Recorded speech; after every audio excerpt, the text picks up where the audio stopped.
Hello everyone, how you going? And welcome back to Idiots in Cars, where you can just always count on there being some very special people on the road. So I guess we'll jump right in and see what will scare us off the road for the next month. Well, that was smart. Alright. We've got a nice kind of country back road. I can only imagine America with it. Oh my, whoa, onto a crest where no one else can see you. Yeah, oh, what? I did not expect that to end in a crash. I was too busy thinking it was a close call to actually think there was a crazy crash. But yeah, I guess I swerved out of the way and completely lost control. Wow, I mean, the person on the other side of the road is really lucky in that regard, because you know it could have been a front-on collision at however fast they were going, but man, the fact that they just completely went off the road, you know, the thing is, even though they lost control, it looked like they were braking, so they didn't hit the tree too hard, and then the car hasn't rolled and everything, so I'm sure in a modern car like that they would have been fine, but man, could have been so much worse than it was. And I mean, this is why often it's like crest ahead, do not overtake, you know, maybe listen to the double yellow line. I'm sure that sign right there, that one right there that is just passing, unless it's different in the States, but that one in Australia would have said crest, blah blah, do not pass, whatever it may be. But actually, they were kind of booking it. Look, this guy's going 40 miles an hour and this guy completely overtakes him. He must have been doing at least 60 miles an hour or something, you know, like 100k an hour.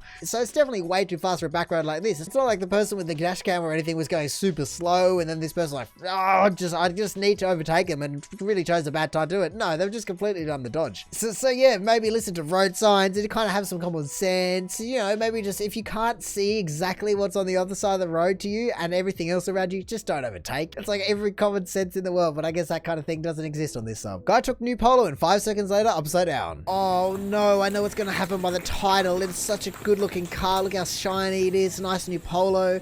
And then, where is it? Oh, and he's hit another car as well and just ruined someone else's day. Oh my goodness. How do people manage this stuff? Floored it, you know, was he looking down and he could be admiring his new interior of his car and just super happy, and then he just went, oh, you know what? I don't want it anymore. It's scary to think that these kind of people on the road, you know, they made one turn. He went from stationary, made one turn, and in the same movement, hit the other Polo or the Golf or whatever it is, then swerved away from it and hit a fence. They have done 2 moves since they got the car, and 100% of their moves were dodgy and hit something. What does that say about the driving? You know, where do they get their driver's license? All that kind of stuff. I kind of hope this ruins their self-confidence and they never drive again, because that kind of person on the road is just insane. It's like, it doesn't make any sense to put them on the road. I just love how everyone rushes to kind of help, you know, but there's no saving the car. The person would have been completely fine. You know, they hit a kind of collapsible fence at, like I said, 5k an hour and just managed to roll it, so they would have been fine. But the car, on the other hand, if it's not a write-off, you know, it's going to be really expensive to fix, and it's just like, really, my new car, why am I even bothered? You know, like I said, just don't drive again, please. I just love how someone's filming it like this, you know, yeah, it's all good, congratulations, there we go, and then they crash, and they just switch to the CCTV footage like this, because they just went, oh my goodness, putting the phone down, stopping filming, and running to help. I wonder which person whose entire mob of people was the original cameraman. So anyway, like I was saying, I'm kind of glad that this person will probably, hopefully, not be on the road, who knows, and I'm allowed to say that, because there is just no way they would have been injured. You know, it would have been a shock, and they would have been upside down, but it's just, I just cannot fathom how they would have been injured in a crash like that, even though it looks kind of extravagant. So yeah, please just either get some lessons or just do not drive again if that is the quality of driving. Amazon backing into my fence. Oh wow, I didn't even know they made Ram kind of vans, but I guess it makes sense. When I picture of a Ram, I just think of an American pickup truck and nothing else. Like, it doesn't even exist in my mind. Oh no, but look, he's just going to back straight into it, isn't he? Yep. There it is. Oh, just a light little tap, I guess. I guess he did pop the entire plastic light housing, but still, it's not like he knocked over your fence, so it could have been much worse. Oh, but it doesn't even look like he noticed. I guess he just kind of backed it up. Maybe he's new to the size of the vehicle. Because considering the amount that he touched it, it's not as though he would have noticed that he's pressing against or anything. I mean, yeah, you should notice that kind of stuff, but it's not like he hit a brick wall and then he would have gone, oh, I think there's something there. But yeah, I don't even know how you go about managing this. Like, I guess you call Amazon and show them the footage, but it'd be such a lengthy process. But really, your fence didn't take any damage, you know, they're just going to get back to the factory or the warehouse, wherever they stock, and go, hey, what happened to the tail light? But really, none of this looks bent unless it's some brushed aluminium or something and you really actually care about it being scratch free. But being a fence, I can't imagine that's the case. Then really, you got off pretty scot-free, I'd say. It's not like your entire fence dominoed down and went and then got all of this back here down as well. So yeah, I don't know, obviously it's idiots in cars, but it's kind of, you know, a mild idiot. It's definitely accidental compared to the other ones, which are just ridiculous. You know, people can make mistakes like this and it's not catastrophic to the entire driving community. You know, if a car flips like the last one did, that's pretty crazy. You know, how many cars do you see on the road that have dents and cracked taillights and whatnot? So yeah, definitely vlogs on here, but at least it's only a mild one. It gives me a little bit of hope. I feel as though I'd rather have this happen to my fence than just see my TV go hurling across my front yard or something like that. Received a call about my car being in an accident while I was sitting in front of my house. Neighbor's camera had the perfect view. Oh wow, what an angle. I feel as though I need to break my neck to be able to even look at this clip, but oh, I can only imagine it's the car in the background because that's the only car in the entire picture. Where's the other car going to come into it? Or is it not going to be a car? Is it going to be oh no, there it is, okay. Whoa, wow. They were not even going fast, so they managed to do that. This must be the cousin of the Golf driver or something, considering this was a slow speed, high intensity crash. Unless they floored it at the last minute or something, but it looks as though they're only going like 20k an hour and then they just go mount the entire car. And look at this, where is it? Where do they actually mount the car? Where? There. Look at the angle that they are on and they still don't even flip the car, and then a Golf driver managed to flip the car. How insane is that? And yeah, the Golf and the Polo are really low center of gravity cars, so I can't imagine it's easy to flip. That's an SUV, it's going to have a much higher center of gravity, and you know, they want to topple over a little bit more if you're up a bit higher. But anyway, at least your neighbor's Nest Cam, as we saw at the end there, was able to get this photo, because otherwise how would you prove anything in terms of, you know, if they drove away, you'd go, who the hell did this to my car? I certainly didn't do it, and I don't know how you manage this, considering you have the reflexes of, I don't know, what's something, a caterpillar. Actually, no, I think a caterpillar's reflexes are a bit too fast, because if you pick them up, they kind of curl up. I don't know what animal is that, sorry, a sloth or something, but still, look at this. You know, they're just driving along, and then, oh no, I guess it's too late. I'm just gonna drive up the car, I guess. Like, what? How do you do this? And okay, maybe they had a heart attack, or maybe they fell asleep at the wheel, and in that case, I guess it's a little more understandable, but that's an entirely kind of separate category of thing. You know, and we have no proof of this, so we can only imagine, because this is idiots in cars, and they were kind of a fully conscious, awake driver, and they still managed to do this. I mean, either way, it's not good for your car, but at least you're able to prove it, and there's no way that they would have been hurt in this. You know, they were very lucky they didn't roll, like I said, but still, they landed on 4 wheels, and it was a slowest speed crash I've ever seen. It's interesting, though, if you look at the car, it actually looks virtually undamaged, you know, considering the amount of kind of area and the amount of vehicle-on-vehicle action, it doesn't even look as though the backside of your car's even caved in or anything. I mean, I guess they were only going about 5k an hour, so maybe they just kind of popped up on each other, but look, that light looks as though it's still working and everything, and then it doesn't even look as though there's anything major on the ground on your car, so really, maybe you got off pretty lucky here. So hey, hopefully we're able to sort it out, and everyone's alright, obviously, but still, it's a great view that this Nest Cam's got, because really, you're just like, what's going on in the one car in the entire picture gets hit. First day and first hour of being open after COVID lockdown this spring. Wait, what is this place? Is this a drive-through testing clinic, or is it a vending machine, petrol place? What is it? I have no idea what that is. Oh my goodness, oh wow, this is just incredible. Oh my goodness, how do people manage this stuff? It's just like, oh yeah, foot flat on the floor, just any gear will do. These people's poor cars, you know, every component just must be smashed, the gearboxes in a million pieces, and the engine just burnt out because they just get completely trashed. But yeah, I wonder what this place is, because it kind of looks like Australia's drive-through testing clinics, but really, I have no idea what it is, and you said it was a lockdown and it wasn't open, and that wouldn't make any sense. Perhaps it's a fuel stop or something, but I've never seen a fuel stop with boom gates. I have no idea what it is. But yeah, it's certainly an interesting maneuver this person was able to pull, and then the fact that they didn't even turn the wheel, they just kind of met their maker. And this poor person in the background, they just got hit out of nowhere. You know, what are you going to be able to do? You can't move that fast. That's always the worst thing, just the innocent bystanders and people that are just could, you know, just standing there just get affected basically. But yeah, I guess it really just shows you the amount of people on the road. When in the first hour of the first day of it being open, this can happen. How many things on the road just go astray every day and you just never even hear about it? Really, I'd advise not thinking about it too much, because it just drives you insane and you would be petrified to ever be on the road again. Idiots go off-road. Oh, they've beached it on the top. Oh, how do you even recover that? You're gonna need a tractor or something, or another car with some serious off-road gear. But to get a Jeep stuck, you know, Jeeps are so light. Oh, is this car coming to help them or something? Oh, wait, hang on, wait. Oh my god.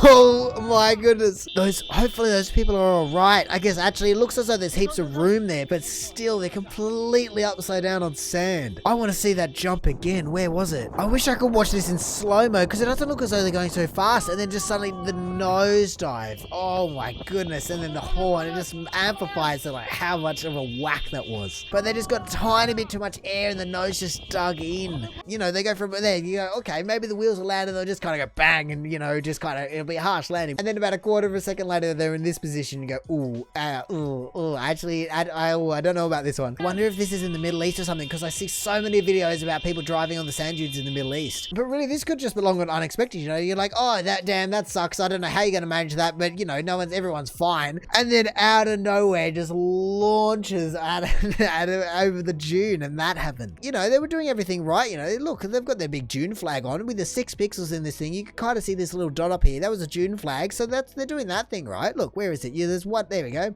Look at that big pole with a June flag. And that's so if you're coming over the crest of a dune, in this regard, let's say, maybe with a little bit more control, other cars can see you so you don't hit each other as easily. But yeah, considering this guy isn't panicking or freaking out, I can only imagine they're generally all right. You know, they'd be in shock and they'd be upside down. So that's one thing. And I have no idea how you get out of that kind of situation in the middle of the desert. But man, at least they seem okay, and hopefully everyone was all right in this. I don't even have words for this. Oh my goodness, what is going on? Is this truck just carving its own path through traffic? Oh no. Yeah, the truck's not even going to feel it, is it? That's what a prime mover will do. Oh my goodness, it's just completely got it. Oh, it's in the wheel well. Wow. That would be so freaky to just get dragged away. Like, what are you going to do? Maybe if they reverse, they could have gotten out of it. But wow, we didn't even see what happened. Wow, this is years ago. Look, 5 years ago this happened. I wonder how many reposts this has had, but this is the first time I'm seeing it. That is also just, what are the chances, you know? Like, yeah, it's a bad maneuver on the truck driver, but if it just scraped it, it would have been idiots in cars. But the fact that it actually hooked in and just drag the car along, you know, it could have, imagine if no one was there, you could have dragged it for 50k and not even noticed. But I always feel bad speaking badly about truckies because they do such a good job in so many situations. Of course, there are going to be some people that ruin it. You know, we have the same thing in cars, but I reckon there's actually way more bad car drivers than trucks. And I guess that's a very good thing. You know, I do not want to see any one of the people that have been in a car in this video behind something like this that can just tow a car willy-nilly and have 40 tons just barreling down the highway and not even care. But oh, it's just unfortunate for everyone, really. You know, it's not like the truck tried to do it. You know, it has to make the turn at some point. Maybe they should have had a spotter or, you know, could take it a bit slower. But yeah, it's just unfortunate overall. I'm sorry, but you got a flip today, bud. Oh, okay. Well, surely this is going to be some road rage if it's going to be a flip or something. Wait, that is some Range Rover. Oh my goodness, the Range Rover just completely took out the BMW. Or at least I think it's a BMW. Oh my goodness, and the power lines are just coming down. That is so scary. The fact that that kind of thing is just carrying so much electricity and you're in a metal box. But again, flipping cars is just so incredible. I guess that kind of flipped because it hit the telegraph pole. And I don't know if it was completely the Range Rover's fault, even though they would have been considered at fault. From the video, it didn't look like the BMW indicated, and it was kind of, you know, up on them and they didn't see them pull out. I mean, actually looking at it again, you know, the BMW's made a lane change. I don't know if it indicated it. There's not enough pixels to really see if it did or not. But either way, if you look at these cars, the Range Rover is just cruising along and these cars just stop dead or something. And the Range Rover just hasn't been paying attention or has been riding someone's bum and just swerves to try and get out of the way. And lo and behold, there was a car there. So yeah, obviously the Range Rover's at fault, but really the BMW maybe could have done something to avoid it as well. But oh man, when I read flip, I thought someone was going to receive the middle finger, not that the actual car was going to flip. It's a serious pip maneuver this person has pulled on them though. I mean, I guess they are in very similar sized cars and weights and whatnot, so it wouldn't be too difficult, you know. If you just completely swerve into someone, you got to push them to some degree. But yeah, you certainly wouldn't factor this into your daily commute, would you, being that BMW driver? Oh, what happened to you today, Jerry? Oh, well, you know, I was driving along, I just suddenly got pit stop maneuvered and then flipped over and hit a telegraph pole and then landed on me. You go, wow, that's a hell of a day you've had, and it's only, you know, 10 o'clock. So I don't know, maybe the Range Rover person teaches defensive driving for military or something, and that's kind of a maneuver they use, but I don't think that really belongs on the road. On his way to the recycling center, a Florida man was charged with the grand theft after troopers said he grabbed a fallen utility pole, strapped it to the roof of his Camry and tried to take it to a recycling facility. Of course it was a Florida man, let's be honest. I feel as though 50% of the random stories out of the US come from Florida, and that's a fact. Look at that contraption. What does he even use? Some kind of VB cord or Oki straps? Oh my goodness, that is fantastic. I would have just loved to have seen the guy get it onto his roof, because how are you lifting something like that? You know, I expect it to be aluminium, but you know, it's still a massive metal pole. How he got that onto the roof is beyond me. I would have just loved to have seen the police's reaction as he drove past and they go, what did we just witness here? Sirens on him, we're chasing him down. We have to put a stop to this. Really, I'm sad that they didn't include some kind of mugshot, because I feel as though I can just picture the type of person that this is going to be. I feel as though it definitely falls in the Trevor from GTA kind of vibes. Thank you, Florida. You bring some gold. Out of state drivers be like, prequel edition. Ah, yes, driving in traffic. Is there anything more relatable to the human existence? You know, just look at this, just cruising along bumper to bumper. Oh my goodness, wait, is that, I guess that's double yellow lines? Why is that a different kind of road? Actually, I think I have heard the US kind of has P2 kind of lanes, or I don't know how it works, but it's kind of a completely separate road because, you know, it's a full double yellow lines, do not cross. But this person's just like, oh, look, I guess that lane's free. You know, there's no traffic in there. That looks way better to be in. God, listen to that. That other car tried so hard to brake, but they just didn't manage to do it in time. You hear the full locked wheels just squealing on the concrete. They just weren't able to stop. So yeah, I'm not 100% what's going on here, but I'm fairly sure you're not able to merge into that. I don't know if it's because it's a P2 or if it's some kind of tire time, you know, morning, afternoon peak hour restrictions. I know in Sydney we have some roads that are kind of morning and afternoon favored traffic. They'll take and remove a lane depending on what the kind of the peak hour traffic flow is. I don't think this is like that, but yeah, there's something going on here and they're definitely not allowed to go into that lane.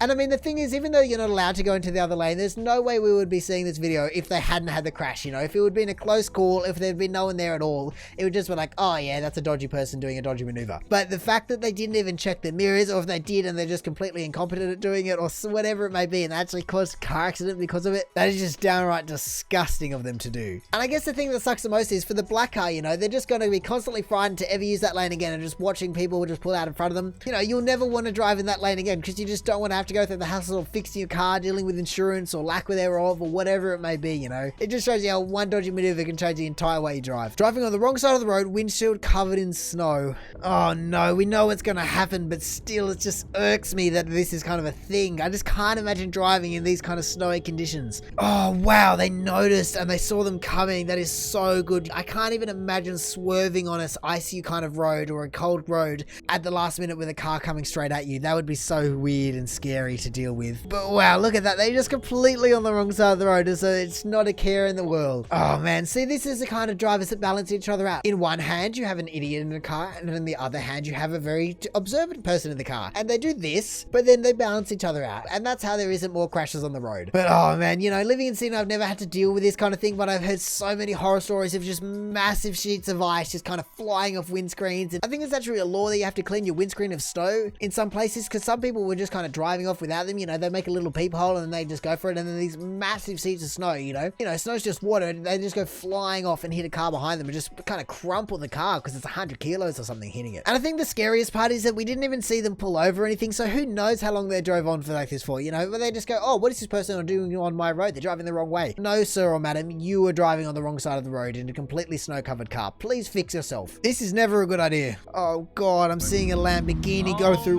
water. Oh my god. Wait, this kind of looks like a GTA on-ramp. I don't know if it is actually in Santa Monica or LA, but actually being a Lamborghini, it probably is in LA. That would make sense, you know, the place of cars. But oh my goodness, they lost their entire rear diffuser in the water. Cost to replace an entirely carbon piece, I imagine like that would be astronomical. And I mean, the thing is, it's like, what do you do? It's not really an idiots in cars. It's just the car has to get home or it has to get somewhere. And if it's suddenly flooded, what else are you going to do? You can't just stop and entirely stop the traffic. I mean, maybe you could, but that's pretty kind of selfish. And especially because the water's kind of going to slowly get deeper, but you're not really going to know how deep it is. You know, you might just think it's this deep, but really it just keeps getting a deeper. And then it gets to the point where you just lose your entire bumper. I mean, actually the car and the engine seem to be dealing with the water just fine. It's not like any of the air intakes were being blocked or anything. It's just because the body lets so much air through it that the water is taking the place of the air. And at the last second, you can hear them accelerate trying to out, and all that water just rushes and just completely kind of snaps that piece off. So I guess in that case, it's kind of idiots in cars, but really you would just want to try and get out of there as fast as possible. But anyway, at least the entire car doesn't seem to be too damaged, and hopefully it kind of could maybe clip back on, or maybe you might have to replace a couple of plastic clips. But at least it seemed like the entire rest of the car was fine, and you know, haven't ruined every car enthusiast's day. Why you shouldn't text and drive? Ooh, a nice cheeky time lapse or something, you know, bit of a time warp. Wait. Actually, I've just kind of realized this is a reverse dash cam. That's pretty cool. I mean, you know, you see a few videos with reverse dash cams, but the fact that this is just like constantly recording video, I've never seen one like this. You know, usually they're 8 second, 10 second, 5 second, 2 second kind of back recording systems, not just a constantly recording thing, unless you're filming out the back or something, but I can't imagine that happening. But anyway, look at them. They're just all over the road. Oh wait, okay, so we've slowed down. Is this where the incident's going to happen? What's going to happen here? Oh my goodness. Oh no, we can see. Oh, whoa. Oh no, they recovered and then they didn't recover. Oh wow, actually they got completely unscathed. We'll jump back to where they nearly crashed. Look at that. They just missed that sign. Maybe they clipped it, but either way, they would be fine. And then they just spun out on the dirt. Like, how lucky can you be that you were texting and driving and all this and just not paying any attention? And then whether they wanted to take that turn or not, they just completely missed the turn off. You know, they split it straight down the middle. And man, I thought this crash was actually going to be kind of a Matrix style crash where they crash into an entire kind of water barrier or something. But no, it was just a couple of signs they narrowly missed. And really, again, it's really lucky for everyone else that they actually went to the dirt instead of going into some other car and then hitting another car and then swerving onto the other side of the road. Really, this just could have been so much worse. But really, really, my favorite part of this is just this time lapse at the start. It's really cool at the back view as well. You know, I've seen plenty of front view, and I've actually made a front view myself. You can check that out. But I've never really seen a rear view one. Like, who does that? But it actually looks pretty cool. But yeah, you can really see they're just all over the lane. Like I was saying, this could have been so much worse. They're just so lucky that that is the worst thing that happened to them, man. And I guess this is probably why we don't have more car accidents on the road each day. People just spit out and do it to themselves instead of actually ruining everyone else's day. So if you include all those people, it's just terrifying. A complete piece of poo. Oh yeah, nice top-down view from the truck. I always like that really high perspective. What is this? Is this person brake checking you or something in a truck? That is really bad. Are they just going slowly or what's going on? What if you, oh my goodness. Oh my goodness. That is so bright. You could go blind from that thing. Holy moly. The fact that they just carry around a laser pointer for, I expect, only this purpose is ridiculous. Look, you can almost see the moment that they go, right, that's it. Look at that final brake check, and then they go, right, that's it. Here we go. I'm pulling up, and then take that. But yeah, wow. As a truck driver, you just really have to kind of, I don't know, not close your eyes, but close your eyes, because you just don't want to lose an eye. You know, you just immediately do some kind of emergency braking or something. But man, that is just so dangerous. I don't think I've ever seen road rage expressed in this form before, and that's kind of surprising. I mean, I guess not everyone has laser pointers, but there is so much road rage. I feel as though in some countries, whether it be in China or Russia, I feel as though it's likely I would have seen this before, but no. But wow, it's good that they're driving a business van. You completely call out the driver. Look, Nakix Farmer or something. I don't know how to pronounce it, whether it's Spanish or something, but yeah, the fact that you could just call them out, give it to the police, and they just let them deal with it, because that is crazy. Like I was saying, it's not like they were just trying to get you off their bum, you know, like they were the one brake checking you and whatnot. God, truck driver, thank you for filming this, but man, hopefully you're alright. And the top of idiots in cars for the month is idiot ended police chase in my driveway. 3 of my cars got totaled. Oh no. Oh, and they're undercover, so I can only imagine they're kind of nice too. Really, no one ever covers a car like with a wrap like that if it's not some kind of precious car to them. Look, it's just a TV. I wonder if they stole that and that's why they're running away. But oh man, it just flops out onto your car. Hopefully you get to keep that. Actually, it's probably completely smashed as well, you know. I wonder if this Corvette looking car got hit as well, or if it got completely missed by this truck. Because, you know, 3 of the cars getting totaled, but maybe 4 of them got hit. That's 2 different titles. Oh, there's a bump there and they're just going too fast and they just get airtime. But look, yeah, look, they're completely in the air in this frame. Not a wheel touching the ground after hitting this little, I guess, gutter. That couldn't be in a more American looking suburb though. That kind of suburb reminds me of Edward Scissorhands. Just that kind of layout of the streets and the houses and the cars and everything about it just reminds me of Edward Scissorhands and every other kind of movie with that town. You know, Back to the Future as well has it. But oh, you poor person, to deal with 3 total cars, and if this person doesn't have insurance because it's an American, you can have that somehow. I don't know. That just sounds like a complete minefield to deal with. I mean, at least the police are definitely going to be on your side. You know, they're right there and they're chasing the guy. It's not like they're going to say, well, no, actually, I think your cars were in that shape beforehand. So at least you got that going for you. But oh man, really, there's a couple of these posts that could be on well, that sucks. There's a couple of these posts that could be unexpected. This stuff just really gives you so much quality content to go through. So yeah, it definitely sucks for you to have to deal with that. Hopefully the driver's all right. You know, we don't want them to have any fatalities or anything. I don't think that would have been a fatal crash. You know, they're in a big car and they kind of rolled out of it, so you didn't hit any sudden stops, which makes a massive difference. So I'm going to say they were kind of completely fine, besides, you know, having 10 police cars just suddenly swarm around them and dealing with the wrath of the person whose 3 cars you've just destroyed. So yeah, Chihuahua, that's definitely the top of idiots and cars worthy. But anyway, that is going to do it for the top of idiots and cars. Thank you for watching. If you did enjoy the video, please do the YouTube and little things down below. Other than that, I'm going to be posting a lot of these videos, and like I was saying, that there's plenty of these posts that could have been cross-posted, so there'll be a link to check some of those out right now. Or maybe you even want to consider subscribing so don't miss another one in the future. But all in all, have a good one and see ya.